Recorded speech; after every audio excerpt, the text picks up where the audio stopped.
বাঙালি অথচ মুড়িঘণ্ট পছন্দ করে না এরকম মানুষ বোধহয় খুব কমই আছে। তাই আজই বানিয়ে ফেললাম অনুষ্ঠান বাড়ি স্টাইলের রুই মাছের মুড়িঘণ্ট। শুকনো খোলায় 50 গ্রাম গোবিন্দভোগ চাল 5 মিনিট ভেজে নিতে হবে।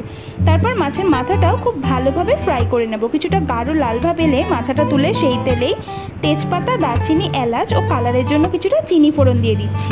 গাঢ় রঙের জন্য চিনি কিন্তু ভীষণই কার্যকরী। এবার আগে থেকে কেটে রাখা দুটো আলু, অল্প নুন, হলুদ, আদা, কাঁচা লঙ্কা, টমেটো পেস্ট দিয়ে হালকা ভাজা ভাজা করে নিয়ে তাতে হাফ চামচ নুন, হলুদ, লঙ্কা ও জিরে গুঁড়ো দিয়ে আরও কিছুটা ভেজে নেব। তাতে গোবিন্দভোগ চাল অ্যাড করে দিতে হবে। এবার পরিমাণ মতো জল দিয়ে ফুটে এলে তাতে ভেজে রাখা মাথাটা ভেঙে দিয়ে কিছুক্ষণ কষিয়ে নেব।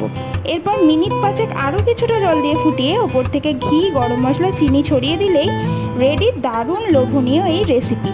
এখনও যারা না বানিয়ে আছো তারা অবশ্যই একবার ট্রাই করে ফেলো।